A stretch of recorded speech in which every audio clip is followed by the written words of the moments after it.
નમસ્કાર, સ્વાગત છે આપ સર્વેનું આજના પોડકાસ્ટની અંદર. આજે આપણી સાથે પોડકાસ્ટની અંદર જોડાઈ રહ્યા છે પૂજ્ય પુનિત બાપુ, જે એક અભ્યાસુ અને ખૂબ સારા રામકથાકાર છે. રામાયણને અને રામકથાને આધ્યાત્મિકતા અને આધુનિકતા સાથે યુવાનો સુધી પહોંચાડવાની જેમની નેમ છે, એવા પૂજ્ય પુનિત બાપુ આપણી સાથે આજના સંવાદની અંદર જોડાયા છે. પ્રશ્ન તો આપણે શું પૂછી શકીએ? કેટલીક રામ અને રામ તત્વ વિશેની જિજ્ઞાસાઓ છે. તો આપણે બાપુ પાસે જાણીશું કે રામ તત્વ શું છે, રામને આપણે આપણા જીવનની અંદર કેમ ઉતારી શકીએ. બાપુ જય સિયારામ, સ્વાગત છે. જેમ કે આપણે સૌ જાણીએ છીએ, હમણાં રામ મંદિરથી જ આપ રામાયણના એક સમર્પિત વક્તા છો અને રામાયણ જ આપનું જીવન છે. આપની કથાઓ સાંભળીને એ જાણ્યું છે. તો બાપુ, હમણાં રામ મંદિરની ખૂબ વાતો ચાલતી હતી, રામ તત્વની ખૂબ વાતો ચાલતી હતી. તો આ સમગ્ર ઘટનાક્રમની અંદર રામ તત્વ વિશે બહુ ચર્ચાઓ થઈ, રામ મંદિર વિશે પણ બહુ ચર્ચાઓ થઈ. પરંતુ મારે એ જાણવું છે કે આ બધી વાતો તો કરતા હતા, પરંતુ ઘણા બધા વ્યક્તિઓ જાણતા નથી કે આપણા જીવનની અંદર મંદિરનું કેટલું મોટું મહત્વ છે. તો મારે એ જાણવું છે કે આપણા જીવનમાં મંદિરોનું શું મહત્વ છે, મંદિરો શા માટે બાંધવા જોઈએ, એ એક જિજ્ઞાસા છે. સૌપ્રથમ તો મારી પ્રસન્નતા વ્યક્ત કરું અને શુભેચ્છા પાઠવું કે અયોધ્યામાં એક ભવ્ય, એક દિવ્ય રામજી મંદિરનું નિર્માણ થયું અને રામલલ્લા ત્યાં બિરાજમાન થઈ ચૂક્યા. જી, બહુ સારો પ્રશ્ન પૂછ્યો છે. અત્યારના યુવાનોને આ પ્રશ્ન થાય છે કે સાંપ્રત સમયમાં મંદિરની શું જરૂરિયાત છે, જી, અમારે મંદિરે શું કામ જવું જોઈએ. બિલકુલ, આવું પણ લોકો યુવાનો ખાસ પૂછતા હોય છે. અને તમે જે મને પ્રશ્ન પૂછ્યો છે, આ પ્રશ્ન મને અગાઉ પૂછાઈ ચૂક્યો છે. આપણે સુપ્રીમ કોર્ટનો ચુકાદો આવ્યો કે આ જે વિવાદિત ભૂમિ છે એ હિન્દુના પક્ષમાં જવાની છે. એટલે પછી નિર્ણય લેવાય કે કરોડોના ખર્ચે અહીંયા ભવ્ય રામજી મંદિર બનશે. પછી આરએસએસ ના લોકોએ બહુ સરસ એક્ટિવિટી કરી કે આપણે ગામે ગામે જવાનું છે, ઘરે ઘરે જવાનું છે, હરેક સનાતની સુધી પહોંચવાનું છે, એને આ સમાચાર સંભળાવવાના છે, એને કહેવાનું છે કે ભાઈ કરોડોના ખર્ચે ભવ્ય રામજી મંદિર બનવાનું છે, તમારે યથાયોગ્ય જે પણ આપવું હોય તમે યોગદાન આપી શકો, એના ભાવથી જે પણ જે આપે એનો સહર્ષ સ્વીકાર કરીને આપણે આવતું રહેવું. આ એક્ટિવિટીનો મુખ્ય હેતુ એટલો જ હતો કે બધાને એમ થાય કે આમાં અમારું યોગદાન છે, આમાં અમારો ભાગ છે. એટલે ગામે ગામે આ એક્ટિવિટી શરૂ થઈ. અમારા ગામમાં પણ આ કાર્ય કરવાનું હતું. મને વાત કરી કે બાપુ તમારો જો જે વિસ્તાર છે આ વિસ્તારમાં આપણે આ કાર્ય કરવાનું છે, તમે શું કહો? એટલે બધું કરવાનું જ હોય ને, પ્રભુનો કાર્ય કરવાનો અવસર તો ક્યારે આપણને મળે, ચોક્કસ કરીશું. એટલે પછી ટુકડીમાં બધા વેચાઈ ગયા. 4-5 દિવસ આ કામ ચાલ્યું. એટલે જ્યારે આ અમે ફંડ એકઠું કરતા હતા ને, એ સમયગાળા દરમિયાન મને એક યુવાને આ પ્રશ્ન પૂછ્યો કે બાપુ, અયોધ્યામાં જે રામજી મંદિર બને છે બહુ સારી વાત છે, કરોડોના ખર્ચે બને છે, પણ તમને એવું નથી લાગતું ખોટો ખર્ચો થાય? આ મંદિરની જગ્યાએ શાળા બને તો વધારે સારું નહીં? ત્યાં હોસ્પિટલ બને તો વધારે સારું નહીં? પુસ્તકાલય બને તો વધારે ઉપયોગી સાબિત ન? તમારું શું કહેવું છે? આવું એને મને પૂછેલું. તો આ પ્રશ્નના ઉત્તરમાં જે મેં વાત કરી એ જ વાત મારે તમને કેવી છે કે અત્યારે સમાજમાં આ સાંપ્રત સમયમાં મંદિરની શું જરૂરિયાત છે, મંદિરથી શું થાય. એ ભાઈ મને એમ કીધું કે શાળા બને તો વધારે સારું. શાળા બનવી જ જોઈએ, એમાં કોઈ ના, પ્રાથમિક જરૂરિયાત છે, પણ મંદિરના ભોગે નહીં.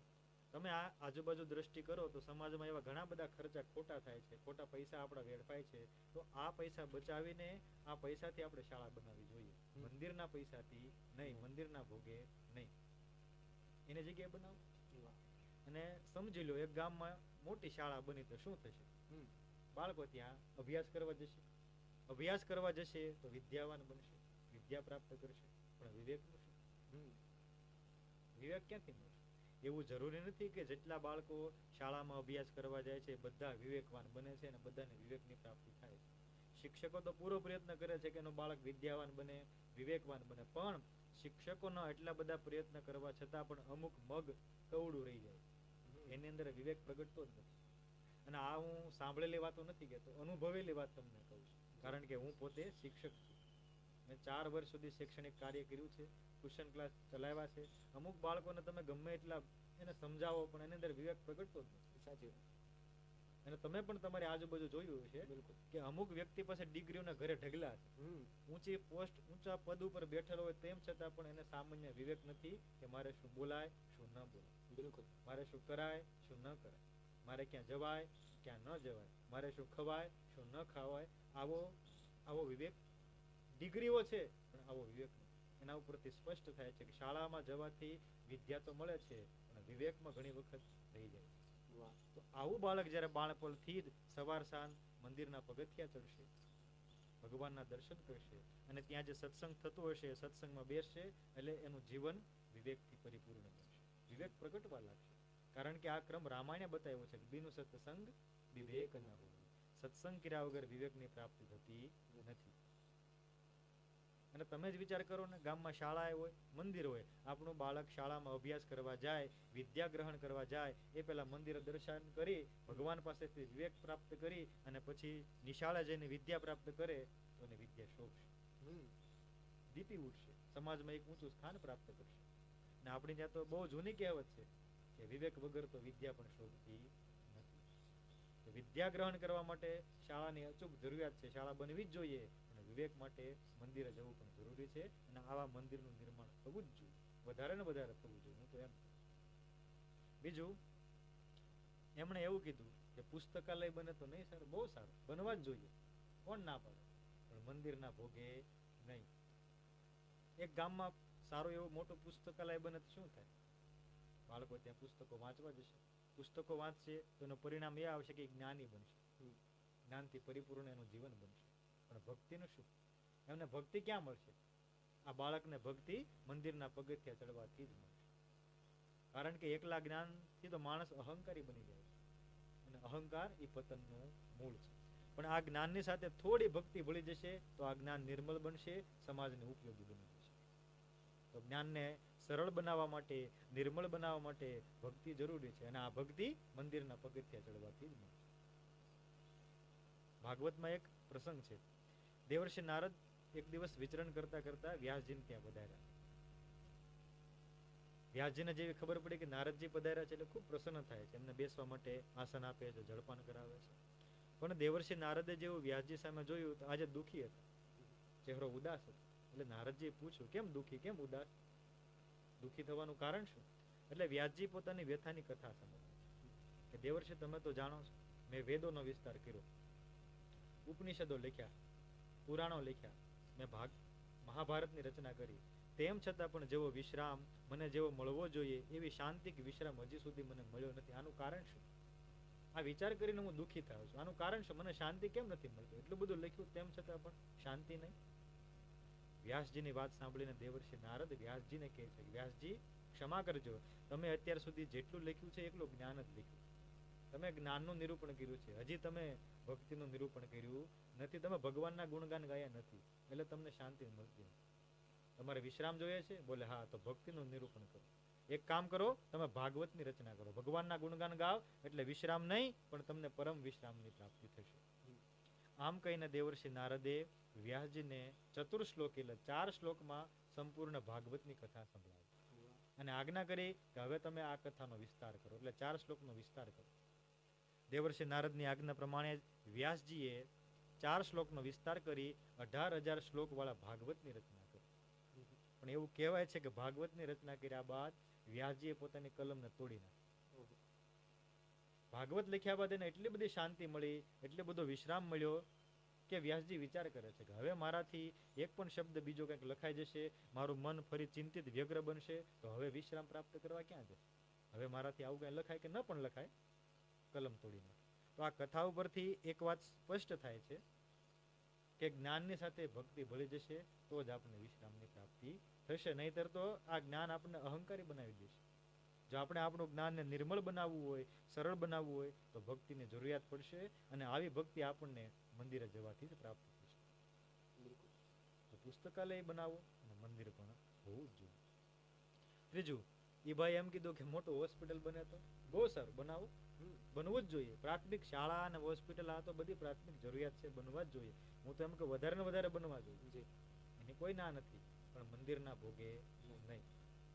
મારી પાસે એવા અનેક ઉદાહરણો છે કે હોસ્પિટલમાંથી ડોક્ટરે ના પાડી દીધી કે હવે આ અસાધ્ય રોગ છે, આ દર્દી સાજો થશે નહીં, આ રોગ છે એ સાધ્ય થવાનો નથી, તમે આને ઘરે લઈ જાઓ અને સેવા કરો જેટલી થાય, બાકી આ રોગ મટવાનો નથી.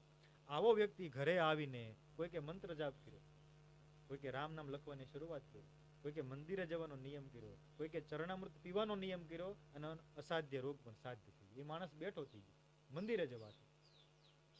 હોસ્પિટલ પણ બનાવો અને આવા મંદિર પણ બનવા જોઈએ.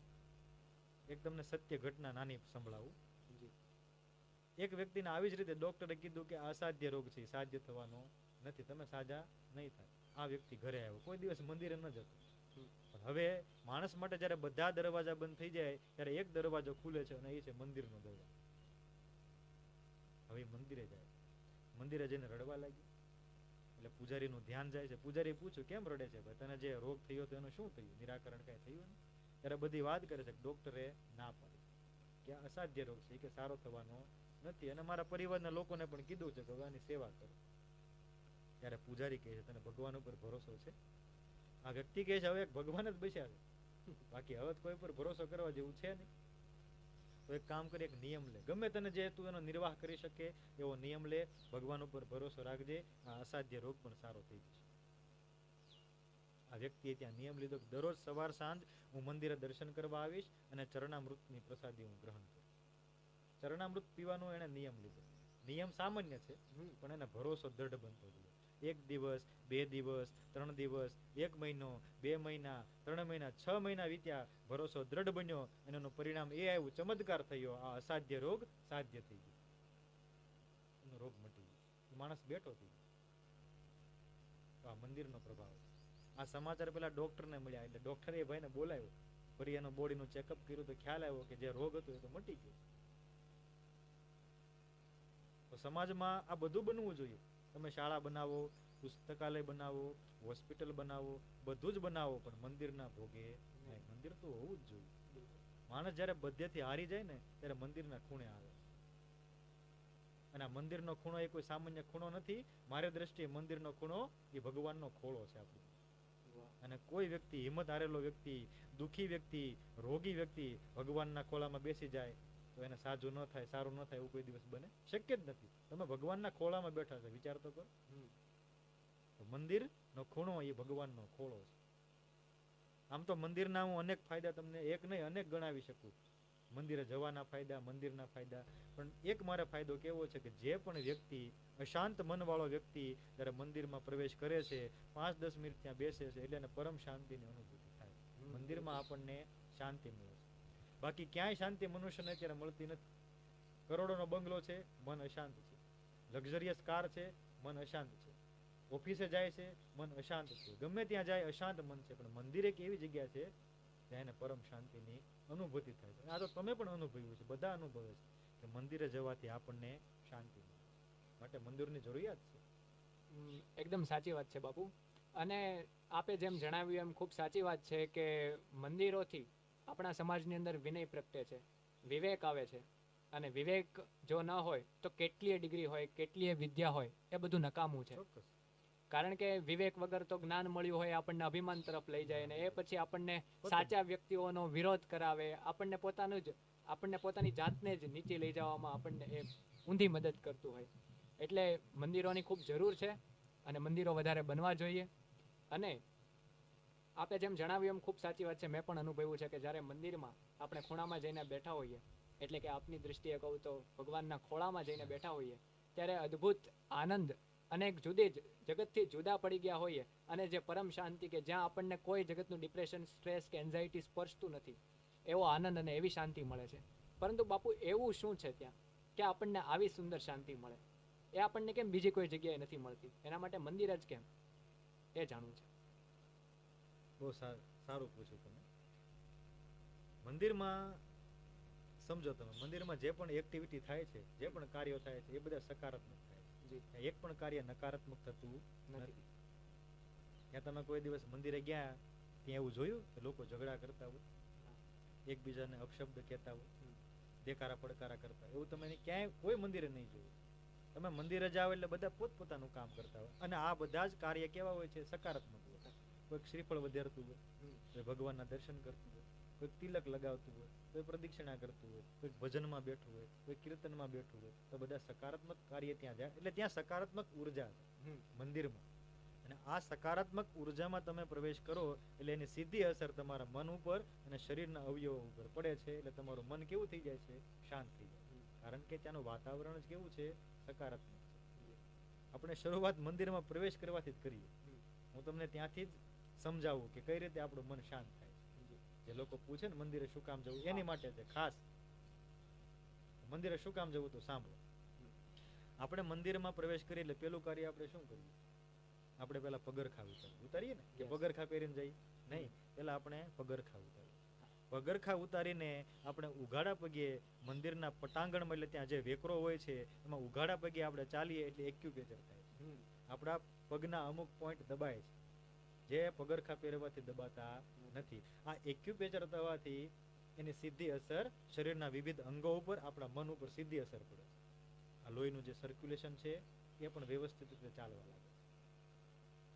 આ એક્યુપેચરની સીધી અસર આપણા મન ઉપર થાય છે. એટલે ત્યાંથી જ આપણું મન કેવું થવા માંડે? શાંત થવા લાગે. અને આપણે જ્યાં સુધી મંદિરમાં ફરવાના છે, વિચરણ કરવાના છે, ત્યાં સુધી ઉઘાડા જ પગે હાલવાના છે, પગરખા તો કોઈ પહેરવા નથી. તો એક્યુપેચર થાય, એની સીધી અસર આપણા મન ઉપર થાય છે. અને આપણું મન ધીરે ધીરે જેમ ચાલીએ એમ આપણું મન કેવું થવા લાગે? શાંત થવા લાગે. પછી શું કરીએ આપણે? પગરખા ઉતારીને થોડા આગળ ચાલીએ એટલે પગથિયા આવે મંદિરના. આપણે આ પગથિયા ચડીએ.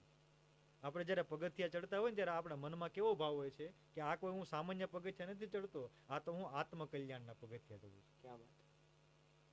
આ સદવિચારના હું પગથિયા ચડું છું, આ સદગતિના પગથિયા ચડું છું. અરે આ કોઈ સામાન્ય પગથિયા નથી, આ તો મોક્ષના પગથિયા છે.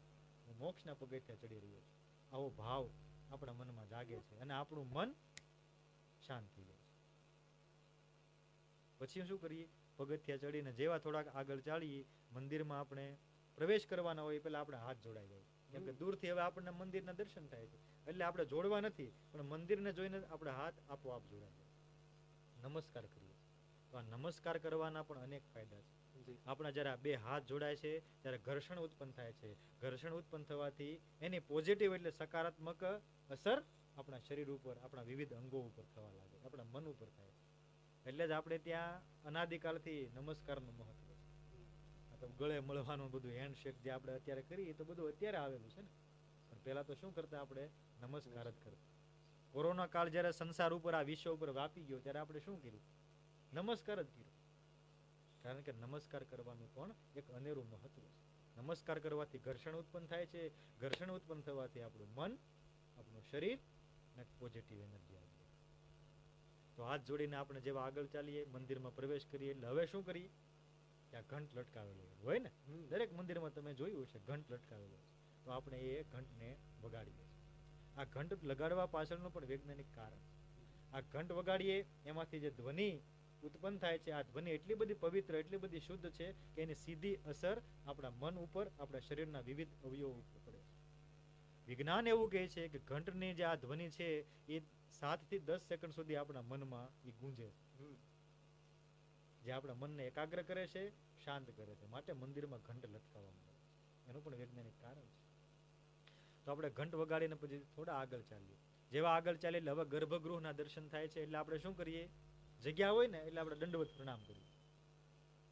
જગ્યા હોય એટલે લાકડી પડે એમ માણસ દંડવત પ્રણામ કરે. તો દંડવત પ્રણામ કરવાના પણ અનેક ફાયદા છે. એક નહીં, અનેક ફાયદા ગણાય છે. માણસ જયારે દંડવત પ્રણામ કરે એનો એક અર્થ એવો થયો કે અહંકારનો ત્યાગ કરી દીધો છે. એને અભિમાન હવે છોડી દીધો છે અને ભગવાનને હવે સમર્પિત થઈ ગયો. આ દંડવતનું મોટું આ કારણ એ છે.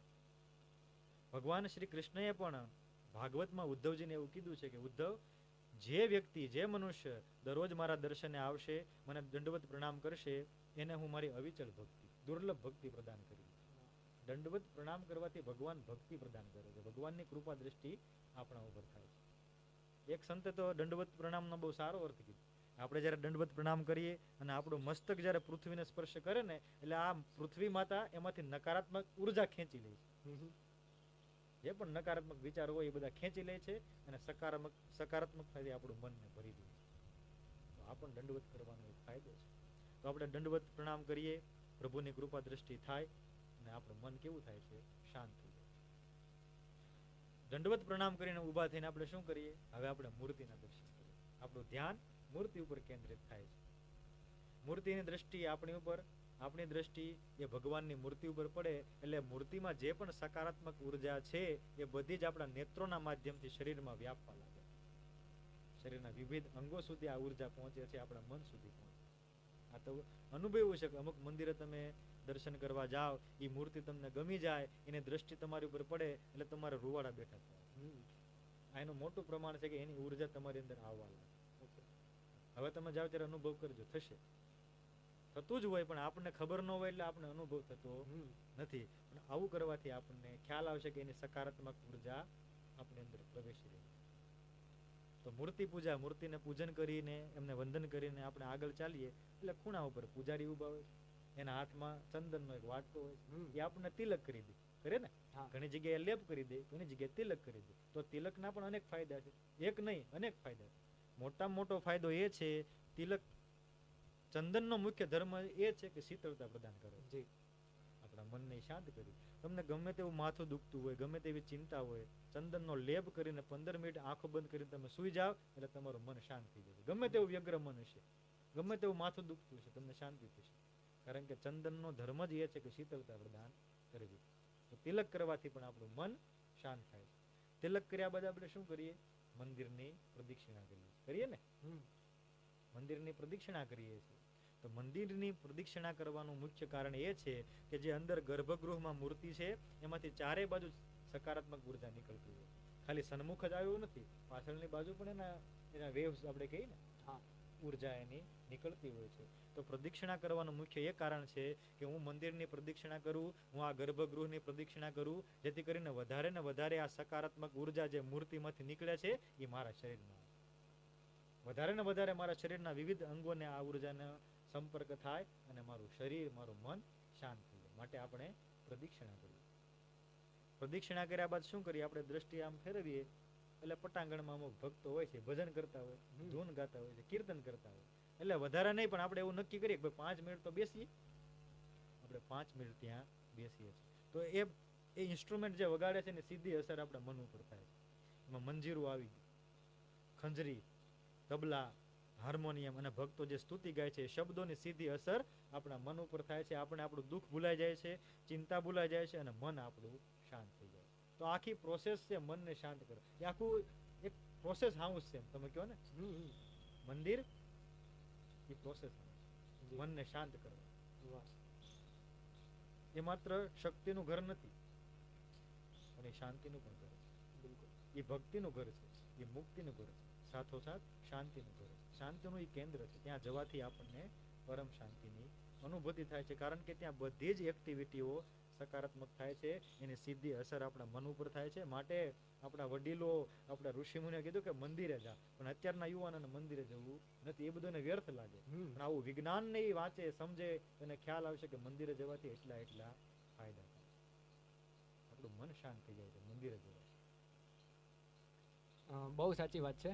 અને આ જ્યારે વાતો સાંભળીએ ને એ આપણે જ્યારે એક્સેપ્ટ કરીએ ને ત્યારે ખબર પડે કે મંદિરે જવું જ્યારે આપણને વડીલો કે ઘરેથી કોઈ કહેતું હોય ત્યારે ખૂબ સહજ બાબત લાગે. પરંતુ એ મંદિરે જવાથી સહજ બાબતમાંથી આપણા જીવનમાં અસાહજિક કેટલા બધા પરિવર્તનો આવે છે. એક નોર્મલ બાબત છે કે મંદિરે જાઓ, પરંતુ એ મંદિરે જવાની આખી પ્રોસેસ તમે જે જણાવી એની અંદરથી એબનોર્મલ કેટલા બધા ફેરફારો આપણા જીવનની અંદર આવી જતા હોય. તો બાપુ આપણે હમણાં મૂર્તિ વિશે વાત કરી અને આપણે સૌ જોઈએ છીએ કે આપણા સનાતન વૈદિક હિન્દુ ધર્મની અંદર મૂર્તિ પૂજાનું પણ એક વિશિષ્ટ મહત્વ રહ્યું છે. પરંતુ હમણાં કેટલી બધી વાતો એવી સંભળાય છે અને ઘણી બધી જગ્યાએ આપણે વાંચતા, સાંભળતા અને જોતા હોઈએ કે ઘણા બધા વ્યક્તિઓ એવું કહેતા હોય છે કે મૂર્તિ પૂજા જરૂરી નથી, ભગવાનના તત્વ સાથે સીધા તાંતણા જોડવાના હોય ને એવી ઘણી બધી ફિલોસોફીઓ પોતપોતાની લઈને ઘણા લોકો આવતા હોય છે. પરંતુ આપણે તો સનાતન ધર્મમાંથી આવીએ છીએ. આપણે ત્યાં મૂર્તિ પૂજાનું એક અદકેરું અને અનેરું મહત્વ રહ્યું છે. તો આપની પાસેથી એ જાણવાની જિજ્ઞાસા છે કે મૂર્તિ પૂજા ઇમ્પોર્ટન્ટ શા માટે છે? મૂર્તિ પૂજા મને જે સમજાય એવું હું તમને વાત કરું. જી, હું પણ મૂર્તિનો પૂજક છું, હું પણ મૂર્તિની પૂજા કરું છું. એટલે મને જે સમજાયું છે એ મારે તમને કેવું છે આપણે ત્યાં મૂર્તિ પૂજાની શરૂઆત એટલા માટે કરી છે કે આપણું મન, આ ચંચળ મન એકાગ્ર થાય. બિલકુલ. આ મનને એકાગ્ર કરવા માટે તમારે કોઈક સ્વરૂપ જોઈશે.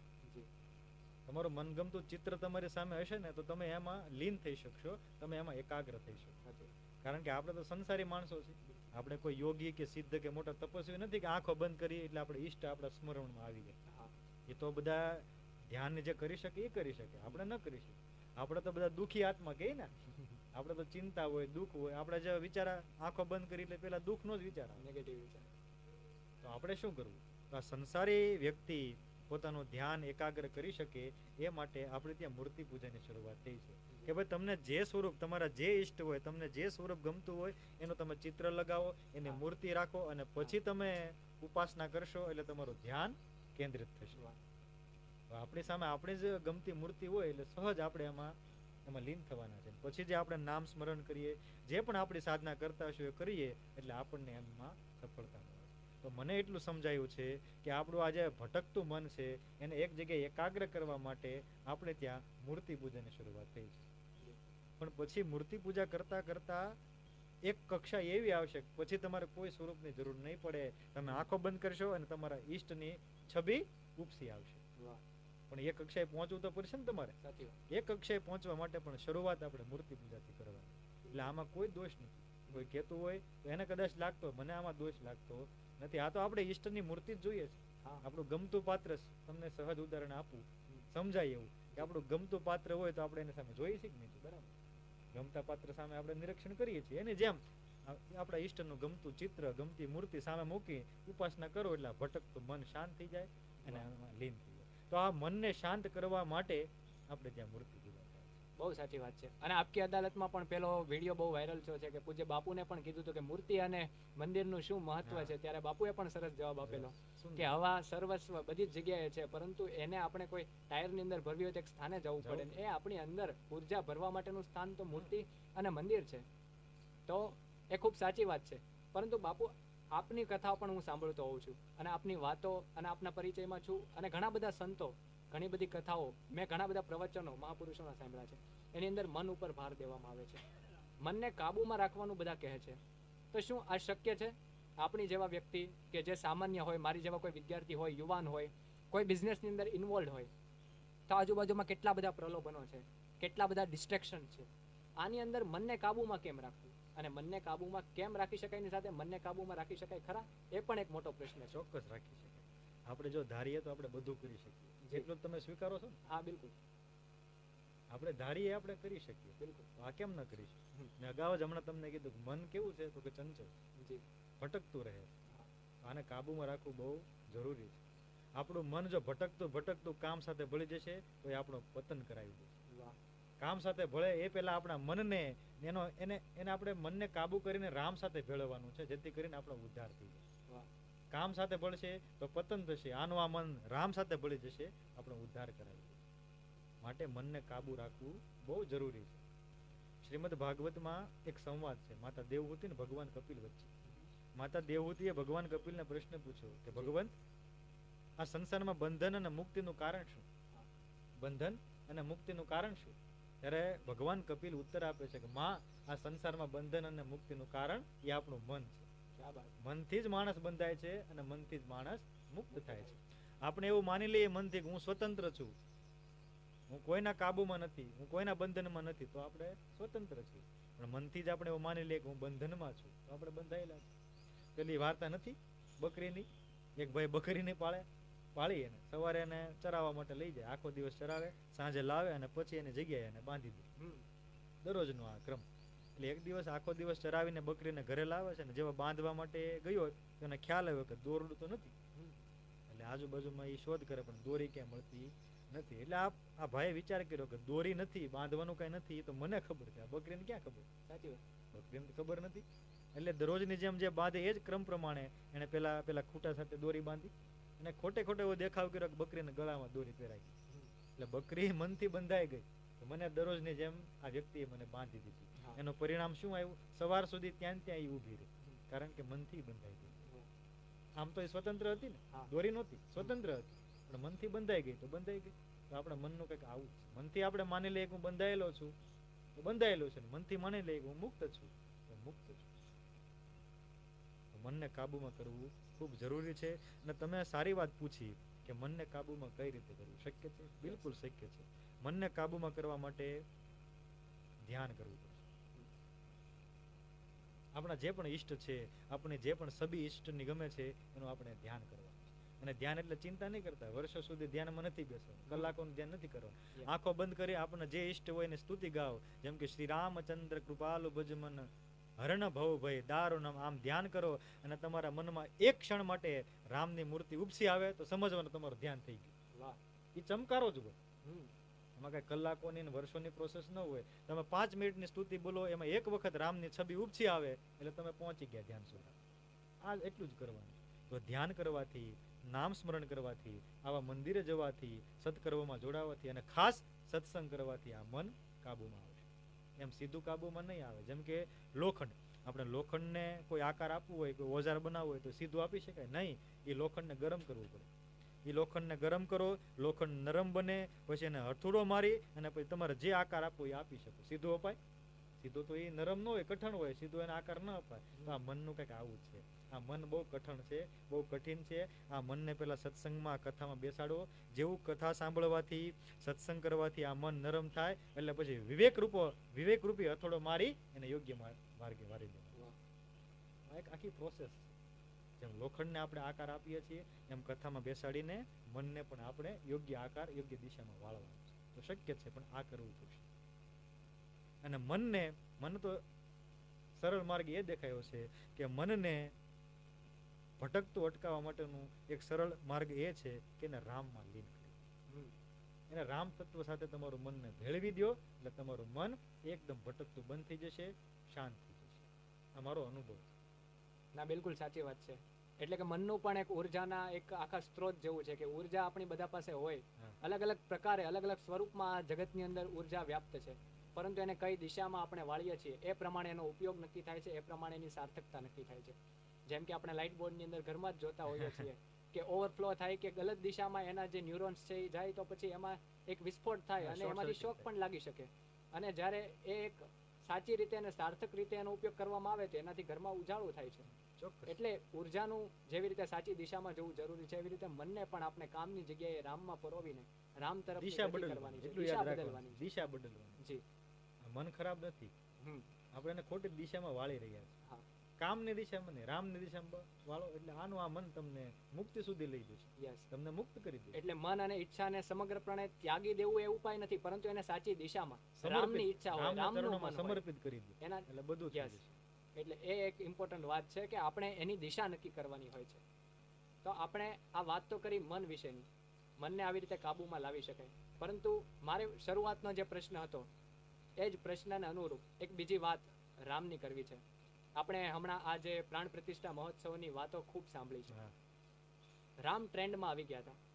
મેં ઘણી બધી પોસ્ટો મૂકી હતી, એની અંદર પણ ઘણા બધા વ્યક્તિઓ કહેતા હતા જે નેગેટિવ રીતે જોતા હોય, જેને રામ તત્વ ગમતું ન હોય અથવા તો બીજા કોઈ તત્વની અંદર પ્રલોભનમાં આવી ગયા હોય, વિરોધ કરવાનું જેનું કામ હોય મફતની અંદર, એવા બધા વ્યક્તિઓ એવું વાતો કરતા હોય કે રામને ટ્રેન્ડ બનાવી દીધો છે.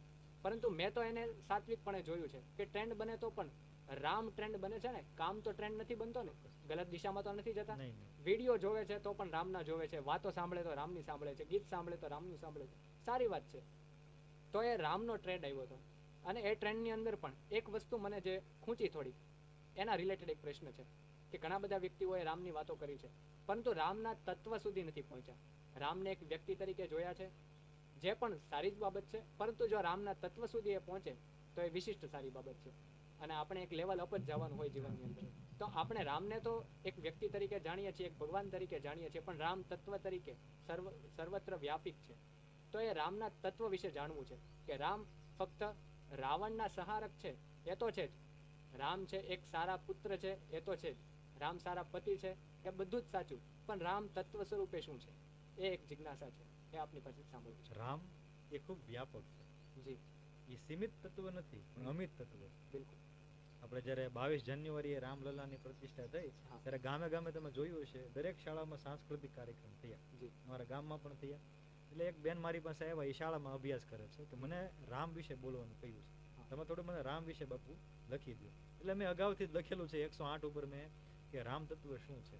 કેમ કે મારે આ રામ તત્વ ઉપર આખી કથા કરવી છે. રામ શું છે? રામ તમે કહો એમ સીમિત નથી કે ભાઈ દશરથ અને કૌશલ્યના પુત્ર, ભરત શત્રુઘ્નના ભાઈ, આપણે એટલું સીમિત નથી. રામ તત્વ તો બહુ બૃહદ છે, બહુ વિશાળ છે. એને આપણે કોઈ પામી નહીં શકીએ, પ્રયત્ન કરી શકીએ, પામી ન શકીએ, એને અનુભૂતિ થાય. તો મારે એક કથા કરવી છે. એટલે અલગ અલગ શાસ્ત્રો વાંચીને, ગ્રંથો વાંચીને, સંતોની વાણીથી બધું ભેગું કરી અને મેં જે લખ્યું હતું એ બેનને મેં આપ્યું કે તમે આ રજૂ કરો. એ જ મારે તમને વાંચીને સંભળાવું. આમ તો બધાની વ્યાખ્યા થાય એમ છે, પણ એટલી બધી વ્યાખ્યા કરવાનો આપણી પાસે સમય નથી. એટલે હું ખાલી ટૂંકમાં આ બધી વ્યાખ્યા તમને સંભળાવું છું. તમને ખ્યાલ આવી જશે કે રામ તત્વ એ શું છે. તો જે સુંદર છે એ રામ છે, જે મનોહર છે એ રામ છે, જે કૃપાળુ દયાળુ છે એ રામ છે, જે શરણાગત વત્સલ છે એ રામ છે, જે વેદોનો પ્રાણ છે એ રામ છે, જે વેદ સ્વરૂપી છે એ રામ છે, જે સૂર્ય પ્રકાશક છે એ રામ છે, જે ચંદ્ર પ્રકાશક છે એ રામ છે, જે અગ્નિ પ્રકાશક છે એ રામ છે, જે મુક્તિદાયક છે એ રામ છે, જે શિવ સેવિત છે એ રામ છે, જે શુદ્ધ છે એ રામ છે, જે પરમ વિશુદ્ધ છે એ રામ છે, જે સચ્ચિદાનંદ છે એ રામ છે, જે અવિકારી છે એ રામ છે, જે અવિનાશી છે એ રામ છે, જે વ્યાપક છે એ રામ છે, જે સ્મિત ભાષી છે એ રામ છે, જે વીર છે એ રામ છે, જે ધીર છે એ રામ છે, જે અદ્વિતીય છે એ રામ છે, જે મર્યાદા પુરુષોત્તમ છે એ રામ છે, જે વિશ્વ સ્વરૂપ છે એ રામ છે, જે વિશાલાક્ષ છે એ રામ છે, જે ધર્મજ્ઞ છે એ રામ છે, જે સર્વજ્ઞ છે એ રામ છે, જે માયાજીત છે એ રામ છે, જે સર્વ પાવન છે એ રામ છે, જે નીતિવાન છે એ રામ છે, જે ક્ષમા મંદિર છે એ રામ છે, જે ભૂપ શિરોમણી છે એ રામ છે, જે જગનિવાસ છે એ રામ છે, જે પરોપકારી છે એ રામ છે, જે વાગ્મી છે એ રામ છે, જે તેજસ્વી છે એ રામ છે, જે જગપાલક છે એ રામ છે, જે ભયનાશક છે એ રામ છે, જે ચરિત્રવાન છે એ રામ છે. આ બધાની વ્યાખ્યા થઈ શકે, બધાની વ્યાખ્યા થઈ શકે, પણ આપણી પાસે એટલો સમય નથી. ક્યારેક અવસર મળશે જ્યારે આ રામ તત્વ ઉપર જ સંવાદ કરીશું, પણ અત્યારે સમય નથી. એટલે ટૂંકમાં આ બધી વ્યાખ્યા તમને સંભળાવું છું કે રામ તત્વ શું છે. તો જે રઘુપતિ છે એ રામ છે, જે રમાપતિ છે એ રામ છે, જે પિતૃભક્ત છે એ રામ છે, જે માતૃભક્ત છે એ રામ છે, જે ભાતૃપ્રેમી છે એ રામ છે, જે રાઘવેન્દ્ર છે એ રામ છે, જે વનવાની છે એ રામ છે, જે વેદાંગ છે એ રામ છે, જે નિષ્પાપ છે એ રામ છે, જે તીર્થમય છે એ રામ છે, જે લંકા જેતા છે એ રામ છે, જે મહાબલી છે એ રામ છે, જે વિનિતાત્મા છે એ રામ છે, જે પુનિતાત્મા છે એ રામ છે, જે કમનીય છે એ રામ છે, જે કલાકાંત છે એ રામ છે, જે દિવાકર છે એ રામ છે, જે મિતાહાર છે એ રામ છે, જે વિશ્વકેલી છે એ રામ છે, જે વિજયદાયક છે એ રામ છે, જે સ્મરણીય છે એ રામ છે, જે કાલરૂપ છે એ રામ છે, જે અરિમર્દન છે એ રામ છે, જે લોકાત્મા છે એ રામ છે, જે લોકકૃત છે એ રામ છે, જે દક્ષ છે એ રામ છે, જે વિભુ છે એ રામ છે, જે સર્વસેવિત છે એ રામ છે, જે સૌમ્ય છે એ રામ છે, જે દક્ષ છે એ રામ છે, જે સર્વકોવિદ છે એ રામ છે, જે ભવ્ય છે એ રામ છે, જે સેવ્ય છે એ રામ છે, જે ગુણ મંદિર છે એ રામ છે, જે સુખોનું મંદિર છે એ રામ છે, જે મન મંદિર છે એ રામ છે, જે અવધેશ છે એ રામ છે, જે સુરેશ છે એ રામ છે, જે રમેશ છે એ રામ છે, અને જે સનાતન છે એ રામ છે, જે શોભાના સિંધુ છે એ રામ છે, જે મહાવિષ્ણુ છે એ રામ છે, જે જિષ્ણુ છે એ રામ છે, જે અગ્રેસર છે એ રામ છે, જે વરેણ્ય છે એ રામ છે, જે જ્ઞાન ભવ્ય છે એ રામ છે, જે સૂચિ છે એ રામ છે, જે દ્રઢતમ છે એ રામ છે, જે નિરાકાર છે એ રામ છે, જે જ્ઞાન ગમ્ય છે એ રામ છે, જે જગતપતિ છે એ રામ છે, જે નિરાકાર છે એ રામ છે, જે જગતગુરુ છે એ રામ છે, જે મહાત્મા છે એ રામ છે, જે પરમાત્મા છે એ રામ છે, જે વૈરાજ છે એ રામ છે, જે વિજયી છે એ રામ છે, જે રણકર્કશ છે એ રામ છે, જે સુરનાયક છે એ રામ છે, જે પ્રણતપાલ છે એ રામ છે. જે અસુરારી છે એ રામ છે. જે નિરૂપમ છે એ રામ છે. જે અમૌલિક છે એ રામ છે. જે યશસ્વી છે એ રામ છે. જે મનસ્વી છે એ રામ છે. જે તપસ્વી છે એ રામ છે. જે પ્રેમમય છે એ રામ છે. જે બરદાયક છે એ રામ છે. જે લોકનાયક છે એ રામ છે. જે મંગલમય છે એ રામ છે. જે અમંગલહારી છે એ રામ છે. જે ઉદાર છે એ રામ છે. જે અપાર છે એ રામ છે. જે અખંડ છે એ રામ છે. જે અનંત છે એ રામ છે. જે અનઘમ છે એ રામ છે. જે માત્ર એક છે એ રામ છે. જે અનિહ છે એ રામ છે. જે અરૂપ છે એ રામ છે. જે ધનુર્ધર છે એ રામ છે. જે નિરાશ્રય છે એ રામ છે. જે જગપાલક છે એ રામ છે. જે મલનાશક છે એ રામ છે. જે અભિમતદાયી છે એ રામ છે. જે ફલદાયક છે એ રામ છે. જે શીલવંત છે એ રામ છે. જે હિતકારી છે એ રામ છે. જે જ્ઞાની છે એ રામ છે. જે વિજ્ઞાની છે એ રામ છે. જે અનાદિ છે એ રામ છે. જે વૈરાગી છે એ રામ છે. જે અગુણ છે એ રામ છે. જે સગુણ છે એ રામ છે. જે નિર્ગુણ છે એ રામ છે. જે નિર્મળ છે એ રામ છે. અને છેલ્લું એટલું જ મારું કેવું છે, જે પુનિતનું સર્વસ્વ છે એ મારા રામ છે. ક્યાં વાત. આ રામ તત્વને પામવા માટે આપણે સમર્પિત થવું પડશે. બિલકુલ. એના નામ દ્વારા સમર્પિત થઈ શકાય, એમની કથા સાંભળીને સમર્પિત થઈ શકાય, એના રૂપનું ધ્યાન કરીને સમર્પિત થઈ શકાય, અથવા એના ધામે જઈને દર્શન કરવા જઈને પણ આપણે સમર્પિત થઈ શકાય. આપણે અહંકાર મૂકીને મન વચન કર્મથી કપટ છોડીને એના શરણે જશું એટલે રામ આપણો સ્વીકાર કરશે. આ તત્વને થોડું આપણે જાણી શકશું, અનુભવી શકશું અને પ્રાપ્ત પણ કરી શકશું. પણ મન વચન અને કર્મથી નિર્મળ બનવું પડશે. કપટનો ત્યાગ કરવો પડશે. કારણ કે સુંદરકાંડમાં પ્રભુ પોતે બોલ્યા છે કે નિર્મલ મનજન સો મોહી પાવા, મોહી કપટ છલ છિદ્ર ના ભાવા. મને કોણ પામી શકે? મને એ જ પામી શકશે જેનું મન વચન અને કર્મ નિર્મળ છે, કપટ નથી, એ મને પામી શકશે. તો રામ તત્વને પામવાનો આ સરળ માર્ગ છે કે સમર્પિત થઈ જાય. બિલકુલ. એટલે પ્રશ્ન એવો હતો કે રામ શું છે, પણ જવાબ સાંભળ્યા પછી પ્રશ્ન એવો કરી શકાય કે રામ શું નથી. વાહ, ચોક્કસ. કારણ કે રામ તો સર્વસ્વ છે, રામ બધું છે, રામ બધે છે. એટલે રામ વિશે ખૂબ સરસ આપણે વાત કરી. આપણો સંવાદ ખૂબ સુંદર રહ્યો. વધારે તો સમયના અભાવના કારણે ઘણા બધા જિજ્ઞાસાઓ અને પ્રશ્નો તો ન કહી શકાય, પરંતુ જાણવા જેવી વાતો આપની પાસે છે એ જાણવી હતી, પરંતુ સમયનો અભાવ છે.